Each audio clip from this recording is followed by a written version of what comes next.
우리 예수님의 산상수훈을 이제 살펴보고 있는데, 오늘은 예수님께서 우리 인생 속에서 어떤 생각을 품고 살고 있는지 우리의 속내를 깊이 있게 들여다보면서 주시는 교훈이고 메시지입니다. 여러분, 이제 오늘날의 시대를 여러 가지 이제 비유를 또 지칭을 하기도 합니다.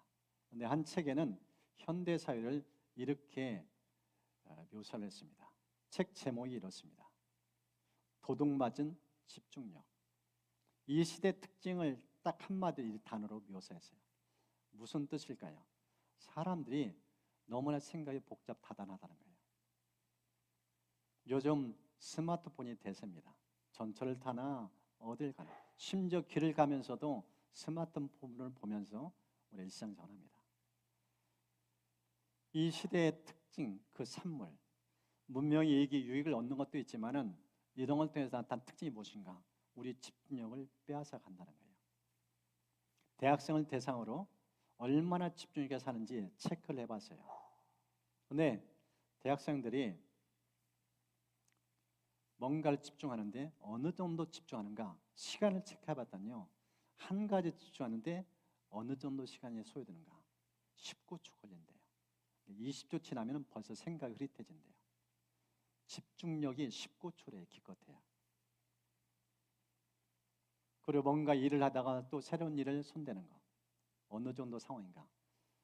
65초 지나면 또 바뀐대요. 1분 지나면 바뀌고 1분 지나면 바뀌고. 그럴 정도 젊은이의 집중력을 잃고 그런 시대를 살고 있다는 거예요. 직장인을 대해서 연구를 해봤어요. 사무직에 종사하는 직장인들, 그들의 집중력 얼마 정도인가? 한 일을 집중하고 몰입하는데 기껏해야 3분 넘으니까 벌써 딴 일 손댄다는 거예요.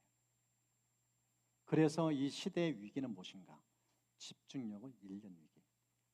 학자들이 이구동성 이렇게 표현합니다. 우리는 깊이 사고하는 능력을 어쩌면 잃을지도 모른다. 생각의 깊이가 점점 사라지는 시대. 지금 기후위기, 뭐 여러 가지 위기를 많이 하는데 우리의 생각의 위기를 맞이하고 있다는 거예요. 오늘 이 본문을 보면은요, 예수님께서 이미 이걸 간파하셨어요. 지금 제들과 함께 이제 새로운 사역, 하나님 나라 사역을 하기 위해서 가는데 제들의 마음과 생각은 딴 데 있어요. 제들의 속내를 보니까 그들의 마음속에 품고 있는 생각이 무엇인가? 한 단어입니다. 염려로 가득 차 있는 모습. 오늘 이 본문을 보면은 바로 인간들이 우리 생각 속에 무슨 생각을 품고 있는지 이 제를 통해서 우리의 속을 보여주는 모습입니다. 여러분, 이 본문을 보십시오. 인간의 주둔 생각, 염려가 어떤 것인지. 25절, 무엇을 입을까 염려하지 말라. 27절, 누가 염려함으로 그 길을 한 자로 더할 수 있겠느냐. 31절, 그러므로 염려하여 이르기를 무엇을 먹을까 마실까 입을까 하지 말라. 34절, 내일 위하여 염려하지 말라. 내일 일은 내일이 염려할 것이다. 5번이나 반복해서 염려를 하지 말 것을 말씀해요. 사람들이 공통된 생각. 여러분, 염려부터 자유로우신가요? 아니면 나도 역시 똑같은 부류에 속한가요? 오늘 성경은 바로 염려에 집착하는 사람들, 염려된 인생을 제대로 살지 못하는 산원에서 주시는 메시지입니다. 그런데 이 본문을 보면은 어떤 염려를 하고 있는지, 무엇 때문에 염려하는지 염려의 원은 크게 두 가지가 오늘 본문에 두드러집니다. 그 첫 번째를 보니까 육신의 필요 때문에 염려를 해요. 염려의 원은 첫 번째, 육신의 필요. 여러분, 본문을 보시죠. 31절, 무엇을 먹을까, 무엇을 마실까, 무엇을 입을까. 이게 염려의 주된 주제예요. 먹고 사는 문제, 경제 문제, 돈 문제, 이게 사람들이 가지고 있는 생각의 대부분이라는 거예요. 이것 때문에 근심 걱정에 살고 있다는 거예요. 민수기 21장을 보니까 광야 이스라엘 백성의 삶의 모습, 불평불만의 특징. 이곳에 먹을 것이 없다, 마실 물이 없다. 광야 같은 세상 걸어가면서 모든 인생들의 입에서 흘러나온 말, 먹고 사는 문제예요. 경제 문제예요. 지금 예수님이 그것을 지적하고 있습니다. 두 번째는요, 사람들이 무엇 때문에 불안을 살고 있는가? 왜 염려하고 사는가? 두 번째로 보니까 미래의 불안이에요. 미래의 불안. 여러분 34절 보십시오. 내일 일을 위하여 염려하지 말라. 내일 일을 위하여 염려하지 말라. 지금 오늘 사는 문제가 만만치 않은데 내일 일까지 끌어다가 갑을 하면서 근심 걱정을 살고 있어요. 여러분 미국에 있는 이 심리학 연구팀이 사람들이 무엇 때문에 염려하고 있는지 연구를 했어요. 데이터 통계를 냈어요. 그랬더니 지금 일어나지도 않는 미래를 가지고 염려하는 게 40%래요. 그리고 지난 과거사, 그것 때문에 근심 걱정하며 염려하는 게 30%래요. 앞으로 되어질 일이에요. 일어나지도 않았어요. 앞으로 되어질 일이에요. 근데 실제 되어질지도 몰라요. 그냥 막연한 미래예요. 그걸 가불에다가 염려하고 있어요. 지나간 과거예요. 과거인데 이미 끝난 건데 그걸 또 끌어다가 또 곱씹어요. 대부분이 그런 생각에서 살고 있다는 거예요. 그리고 10%는 건강 때문에 염려하고 있다는 거예요. 감기만 들려도 내 몸이 지금 이상 있는 거 아닌가? 심각하게 여겨요. 확대 해석해요. 그리고 진짜 체크해봤더니 8%만 제대로 된 근심, 염려하고 있다는 거예요. 근데 그것도 확인해 보니까 거의 그것도 몇 퍼센트 안 된다는 거예요. 그러니까 대부분의 인생은요, 염려를 하는데 염려해야 될 걸 염려하면 사는 것이 거의 없다는 겁니다. 쓰잘데기 없는 거 가지고 염려하고 있다는 거예요. 티베트 격언에 이런 말이 있어요. 해결될 문제라면 걱정할 필요가 없고 해결이 안 될 문제라면 걱정해도 소용이 없다. 아주 참 명언이에요. 다시 한번 음미해 보세요. 해결될 문제라면 걱정할 필요가 없고 해결이 안 될 문제라면 걱정해도 소용이 없다. 지당한 말씀이죠. 걱정할 필요가 없어요. 여러분 염려하면 어떻게 되는가? 오늘 성경을 보면은 염려하면 어떤 일이 일어나는지 크게 세 가지 중요한 메시지를 들려줘요. 첫 번째가요, 해롭다고 말씀하고 있어요. 여러분 25절 보십시오. 목숨이 음식보다 중하지 않으며 몸이 의복보다 중하지 아니하냐. 무엇이 중한디? 그 표현이에요. 먹고 사는 문제, 의식주 문제에 염려하는데 그 염려 때문에 몸에 지금 상한다는 거예요. 목숨이 위태롭다는 거예요. 진짜 중요한 거 생각해야 되는데 중요하지 않은 거 붙들고 그것 때문에 근심 걱정하다가 몸이 망가진다는 거예요. 지금 그 얘기를 하고 있어요. 실제 의학계에서 우리도 다 알고 있는 소식이잖아요. 사실이고. 왜 암이 발병해요? 거의 대부분이 근심 걱정이에요. 스트레스예요. 일본에서도 연구해봤어요. 남자들이 어떤 사람이 암에 많이 걸리는가? 전립선, 그 다음에 이 간. 이 암 한 대의 공통된 특징, 남자들의 공통된 특징, 염려를 많이 한다는 거예요. 스트레스를 많이 받는다는 거예요. 여자들, 영국에서 조사해봤어요. 그랬더니 근심 걱정하면서 스트레스 많이 받는 여성이 유방암에 걸릴 확률이 1400%가 넘는데요. 그러니까 몸은요, 내 생각에 지배를 받아요. 내 생각이 어두우면은 몸에 치명타를 입혀요. 해롭다는 거예요. 두 번째는요, 이 염려는요, 어떤 특징이 있는가? 무익하다고 표현하고 있어요. 아무런 도움을 주지 못해요.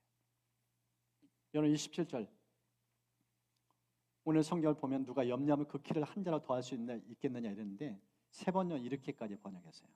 누가 너희 가운데서 누가 걱정을 해서 자기 수명을 한 순간인들 늘릴 수 있느냐. 여러분 염려해가지고 수명이 10년, 20년 연장된 사례가 있나요? 오히려 반대예요. 염려 때문에 하나님 정한 수명보다 일찍 죽어요. 천수를 못 누려요. 생명을 단축시켜요. 염려는 그럴 정도로 무익하다는 거예요. 잠언서 17장 이렇게 말씀합니다. 심령의 근심은 뼈를 마르게 한다. 여러분 염려하면은요 뼈가 상해요. 이 신경성 위장 질환 이 전문가 쓴 책을 보니까 이런 말이 있어요. 우리가 음식 때문에 위궤양에 걸리는 것이 아니라 우리의 건강을 좀먹는 염려 때문에 위궤양에 걸린다. 그러니까 위가 아픈 사람들은 회개해야 돼요. 하나님을 신뢰하지 못하니까, 염려 속에서 신뢰하지 못하니까 위가 상한 거예요. 궤양이 걸리고. 위는요 학자들 그런 게 배워요. 제2의 두뇌. 위는 제2의 두뇌. 무슨 뜻이에요? 내 생각 위에 그대로 치명타를 입힌다는 거예요. 그러니까 여러분 생각 보면은 위 건강을 체크할 수 있어요. 위에 문제가 있다는 뜻은 염려하며 살고 있다는 증거예요.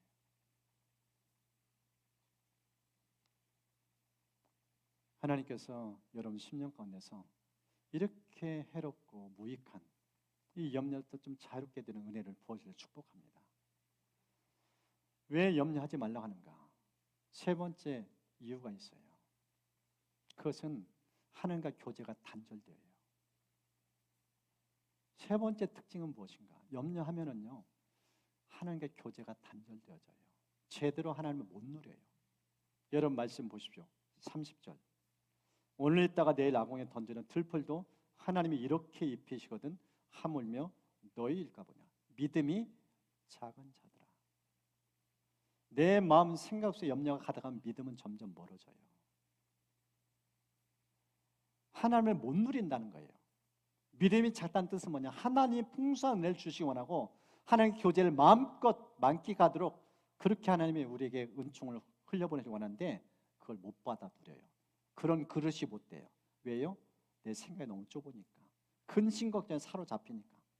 하나님을 크게 여겨야 그걸 누리는데 그걸 못 누린다는 거예요.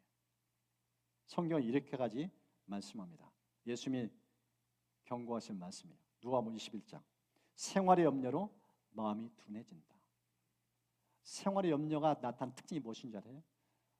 우둔해진다는 거예요. 영적 감각이 마비된다는 거예요. 하나님 온천에 가득해요. 늘 함께 하셔요. 그런데 사람들은 수많은 간증을 달고 사는데 자기 삶에 간증이 없어요. 왜요? 근심 걱정에 사로잡히니까. 하나님 옆에 계시는데도 그걸 못 느껴요. 그걸 못 받아 누려요. 염려는 눈을 가리게 만들고요. 그걸 못 느끼게 만들어줘요. 그 정도로 영적으로 둔화시켜요. 이게 염려의 해악성입니다. 뮬러가 이런 말을 했어요. 염려가 시작되는 곳에는 믿음이 끝나고 믿음이 시작되는 곳에는 염려가 사라진다. 우리 한번 좀 같이 외칠까요? 염려가 시작되는 곳에는 네, 제가 하는 대로 따라서 이렇게 기르니까 염려가 시작되는 곳에는 믿음이 끝나고 믿음이 시작되는 곳에는 염려가 사라진다. 여러분 그런 삶이 있기를 축복합니다. 염려 올 때마다 믿음을 반해서 축복합니다. 믿음이 발등거리면 염려가 뚝이에요. 내 생각 지배 못해요. 그런데 염려가 들어올 때 아멘 환영하고 발 있게 하면은 믿음은 떠나요. 서로 상극이에요. 완전히 남남이에요. 염려 품으면 안 돼요. 품는 순간 믿음은 떠나요. 하나님의 임재는 멀어져 가요. 영적으로 둔해져요. 신앙의 즐거움을 못 느껴요. 이게 염려의 해악성입니다.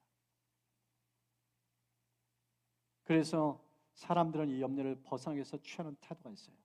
오늘 성경을 보니까 재물에 관심을 가져요. 여러분 19절 보십시오. 너희를 위하여 보물을 땅에 쌓아두지 말라.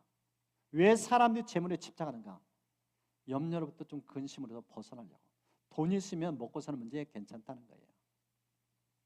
그런데 성경 예수님은 이렇게 지적합니다.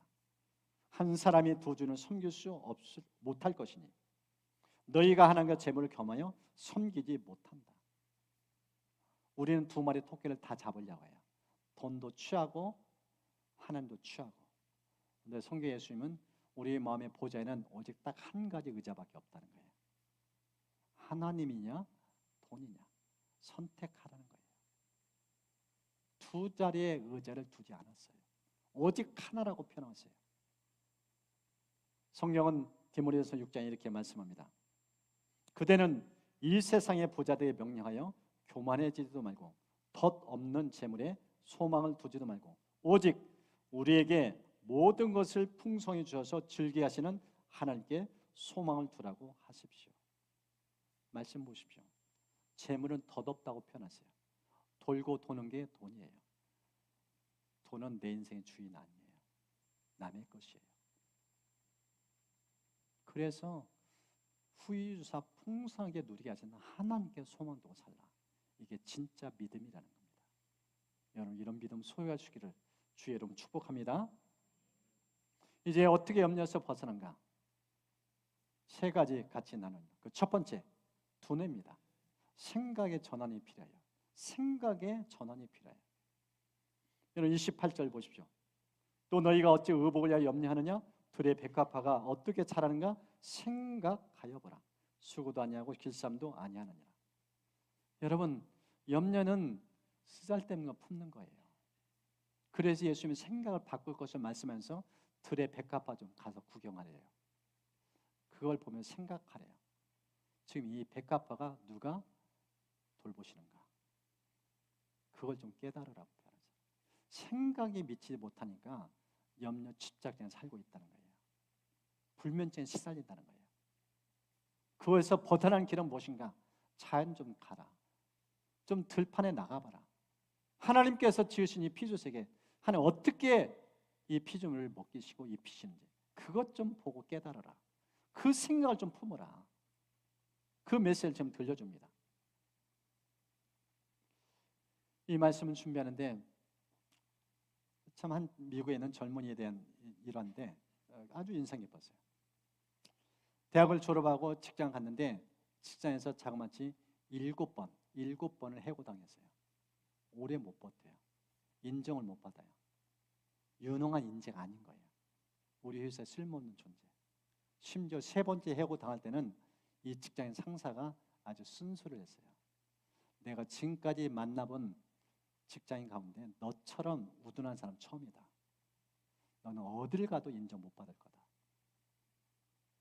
너무나 쓴소리를 했어요. 저주에 가까운 얘기를 했어요. 완전히 이 사람의 인격을 그냥 완전 짓이긴 거예요. 너무 고통받았어요. 힘겨웠어요. 삶의 자신감, 의욕을 잃어버렸어요. 그런 가운데서 이 젊은이가 신앙이 있어서 이제 좋은 상담가를 찾아갔어요. 그 상담가가 조언을 해줬습니다. 젊은이 너무 낙심하지 말게. 내가 장담할 테니까 내가 하는 대로 2년 동안 따라 해보세요. 그건 어렵지도 않습니다. 힘겹지도 않습니다. 쉬우면서 너무 분명합니다. 딱 2년 동안 내가 하는 대로 해보세요. 그러면서 조언해 줬어요. 그 조언은 무엇인가? 생각의 전환. 지혜가 없다고 지적받았는데 마케팅을 전공해고도 마케팅이 꽝이라고 그렇게 핀잔받았는데 그것에 벗어날 수 있게 진짜 참된 지혜를 알려줄 테니까 이 지혜를 관심 갖고 그걸 자기 것 삼으세요.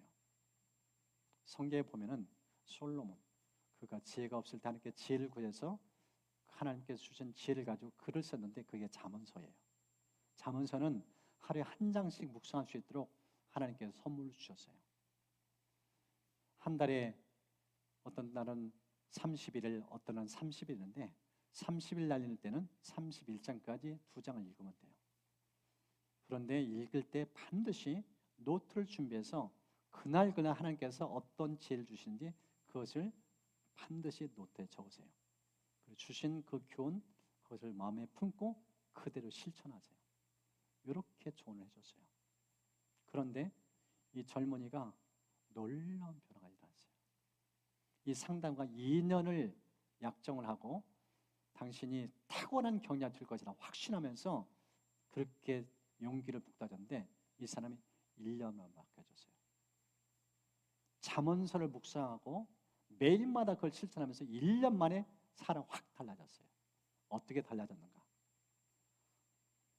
사업을 2번이나도 실패했었어요. 총 9번에 걸친 실패자 인생인데 하나님이 말씀을 통해서 이 사람을 바꿔줬어요. 생각을 완전히 새롭게 바꿔줬어요. 지혜가 들어간 거예요. 하나님의 지혜, 솔루션 지혜가 이 젊은이에 들어갔어요. 그리고 어느 날 한 분이 사업하라고 자금을 대줬어요. 사업을 시작했는데 시작한 지 5개월 만에 100만 불의 매출을 거둬요. 재료에서 출발했는데 매출 100만 불, 얼마 가져내서 수십억 불의 회사에 수익을 창출해요. 그리고 직원을 거느려요. 경쟁사도 많았어요.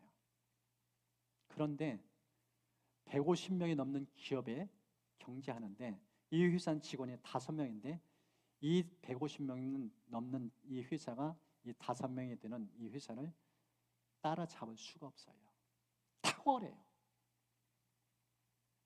그리고 미국의 유명한 경제 잡지 포춘지에 CEO 100인 가운데 한 사람이 들어가요.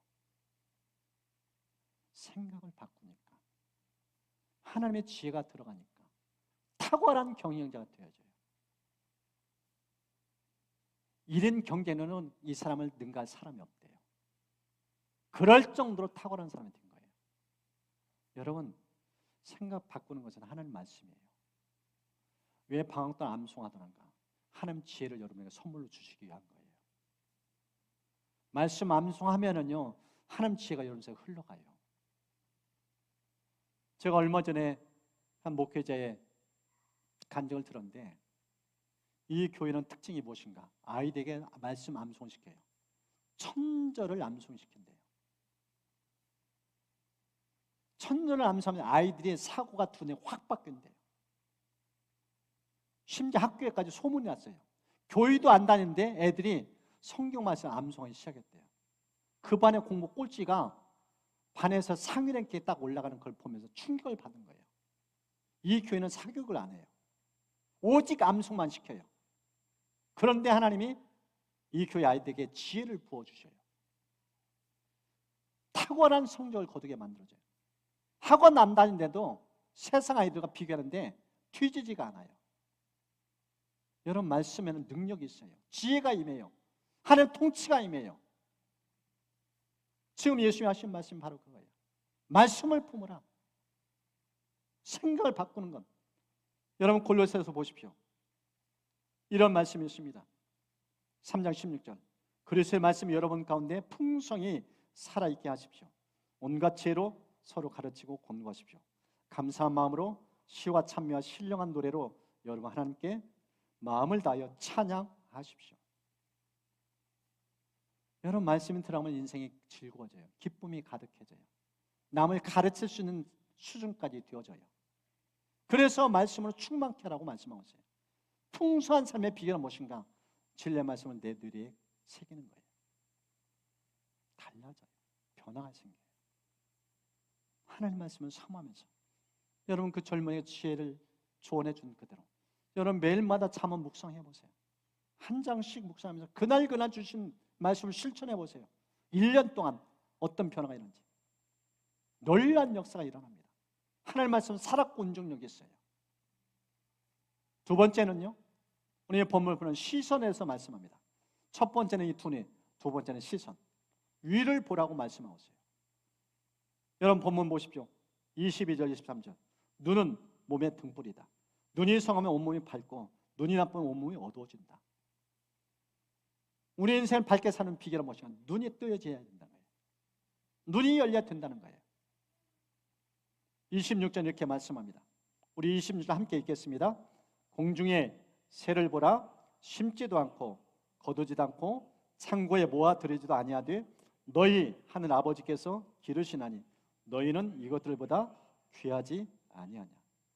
지금 예수님 시선을 땅만 보고 사는 사람들에서 제자에서 말씀하고 있어요. 눈 좀 들어라. 눈 좀 떠라. 위를 보라. 위를 보라. 공중에 나는 새 누가 지금 먹이냐? 저들은 창고가 없다. 무슨 뜻이에요? 내일 걱정이 안 난다는 거예요. 공중에 있는 새들은, 날짐승들은 내일 일을 염려하지 않아요. 근데 우리는 왜 창고를 만들며 왜 먹고 사는데 그렇게 급급하게 살고 있냐는 거예요. 눈이 열려야 돼요. 눈이 열릴 만큼 평안을 누리게 됩니다.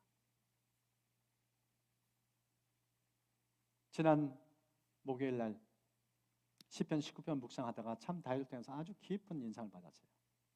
그 말씀 1절을 보면은 이렇게 시작합니다. 하늘의 하나님 영광을 선포하고 궁창이 그의 손으로 하는 일을 나타내도다.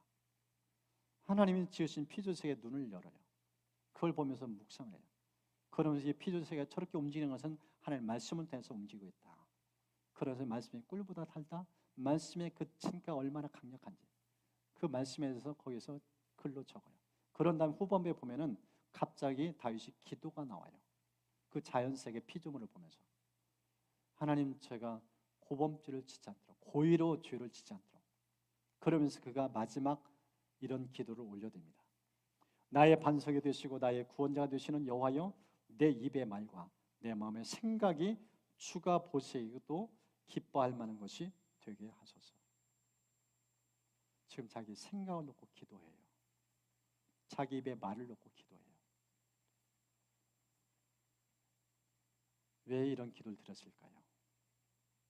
내 인생을 어둡게 할 수도 있고 밝게 할 수 있는 것이 말이고 생각이라는 거예요. 생각과 말이 그 정도로 우리 삶에 큰 영향을 끼친다는 거예요. 그래서 이 세상을 밝게 환하게 비춰주는 저 태양처럼 내 인생도 빛나게 만들기 위해서 진짜 필요한 것이 하나님, 내 입술 그리고 내 생각 주님 지키시고 돌봐주세요. 하나님의 생각을 충만할 수 있도록, 그래서 내 삶의 존재 자체가 수많은 사람들에게 빛이 되는 삶을 쓰임받도록 축복해 주세요. 이런 기도를 드린 겁니다. 여러분, 그런 기도 올려드리세요. 축복합니다. 이게 눈이 열린 사람의 기도입니다. 마지막은요, 입술입니다. 하나님께 구하라는 거예요. 우리가 잘 아는 이 33절, 너희는 먼저 그의 나라와 그의 의를 구하라. 그러면 이 모든 것을 너에게 주시리라. 우선순위가 있다는 거예요. 염려보다 우선순위 기도하라는 거예요. 왜 염려하는가? 기도하지 않기 때문이다. 세상에 집착해 살기 때문이다. 여러분, 염려하는 사람 특징이 무엇인지 아세요? 자기가 주인 노릇을 하는 거예요. 내가 인생 주인 노릇을 하려는 거예요. 주인 자리에서 내려놓는 것이 기도예요. 기도는 내 인생 주인이 내가 아니라 예수님입니다. 하나님이십니다. 그걸 인정하는 것이 기도입니다. 성경을 보면은 이렇게 말씀해요. 빌립보서 4장 6절 7절, 아무것도 염려하지 말고 다만 모든 일에 기도와 간구로 너희 구할 것을 감사함으로 하나님께 아뢰라. 그래 모든 지가 뛰어난 하나님의 평강이 그리스도 예수 안에서 너희 마음과 생각을 지키시리라. 염려에서 벗어날 길, 기도라고 말씀하고 있어요. 오늘 예수님이 말씀하잖아요. 먼저 그의 나라와 의를 구하라. 염려에서 벗어나는 길은요, 기도의 삶이에요. 그래서 여러분 들어오실 때 주보에 드렸던 이 기도 통장, 이건 제가 여러분에게 방학 동안 드리는 선물이에요. 여러분 기도 통장 열어보십시오. 위에 상단에는 예금주, 난에 여러분 이름 쓰시고 서명하시면 됩니다. 그리고 이 하단에 보면은 이제 오늘부터 시작해서 이제 기도를 하는 겁니다. 날짜를 적고 기도 시간 몇 분 했는지 그 시간을 적으면 됩니다. 그리고 적립하는 것은 1분당 10,000원입니다. 굉장히 후하게 주는 겁니다. 그래서 여러분 2달 동안, 7월과 8월 2달 동안 이 기도 통장에다가 얼마나 기도하고 있는지 한번 적어보세요. 그리고 얼마나 적립하는지 금액을 환산해 가지고 이것을 이제 8월 마지막 주일날 예배될 때 제가 이제 다가오면은 광고할 겁니다. 이제 기도 통장 정리해서 마지막 주일 날 예배 때 헌금 시간에 헌금 바구니에 넣을 수 있도록, 그리고 그걸 내면은 이거 종합 정리해 가지고 우리 작년부는 이제 누가 가장 많이 기도하셨는지, 얼마나 많이 적립했는지, 그리고 우리 유초동부 또 우리 중고동부 젊은이 얼마나 많은지, 그래서 각 연령별로 선물을 하려고 합니다. 여러분이 이 기도 사역에 좀 몰입하면서 집중하면서 염려부터 벗어나고 또 영적으로 하나님께서 어떻게 여러분을 풍성케 하는지, 실제 이 기도 통장을 쓴 교회에 몇 가지 사례를 봤는데 참 놀랐어요. 직장생활 하면서 하루에 9시간을 기도해요. 이게 쉽지 않아요. 수억의 통장을 적립시켰어요. 근데 그분의 고백이 무엇인가? 통장의 잔고가 늘어나면 늘어날수록 이 적립된 돈은 들수록 나타난 특징이 무엇인가? 기도응답이 풍성했대요. 너무나 부유한 인생 살았대요. 그러니까 그 기도응답을 맛보니까 기도하지 않고 견딜 수가 없었대요.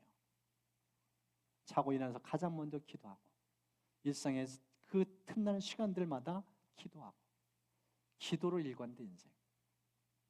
여러분 삶에 이러는 중을 축복합니다. 오늘 성경 하나님께 우리에게 말씀하고 있습니다.